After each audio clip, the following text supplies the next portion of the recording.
Ισραήλ-Ολλανδία 60-61, θα λέγε κανείς για μήνυ έκπληξη. Ρουμανία-Ισπανία 98-116. Πολωνία-Ιταλία 85-90. Γκάλης με αντίπαλο τον Αλεξάνδρ. Φάουλ από τον... και μετράει το καλάθι. Πανταγκάλης. Προσποίηση ξεφεύγει από τον Αλεξάνδρ. Το σούτ απ' έξω και 4-4. Όσο στην κατάσταση 17-21. Γκάλης. Υποπίεση το σούτ του 17-23. Ο Νίκος 19-23. Νάτος εδώ. Ελλάς. Και ο Γκάλης σε θέση playmaker. Το σούτ υποπίεση αλλά δεν αστοχεί.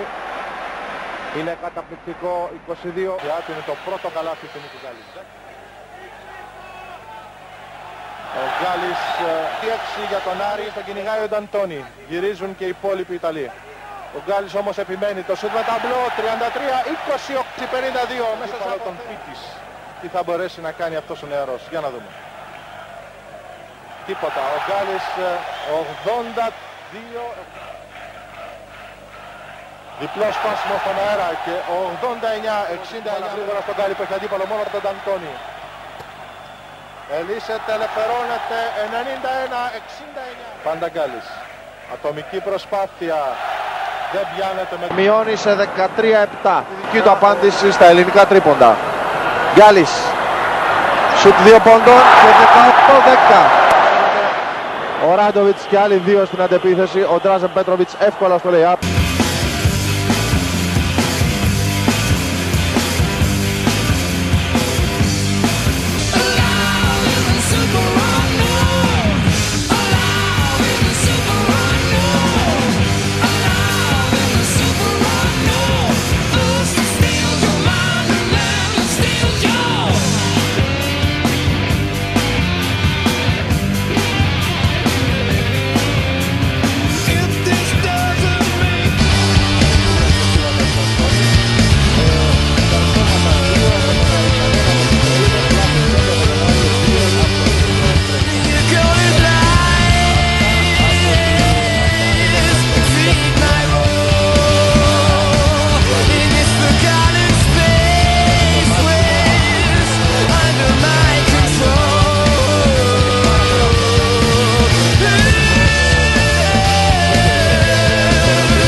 Δεν μπορεί να φτάσει εκεί που φτάνει ο Γκάλης. Το τρυπώνει μέσα στη γαλλική ρακέτα και φορτώνει το καλάθι τους. Ο Ντιμπισόν βρέθηκε τελικά στον πάγιο.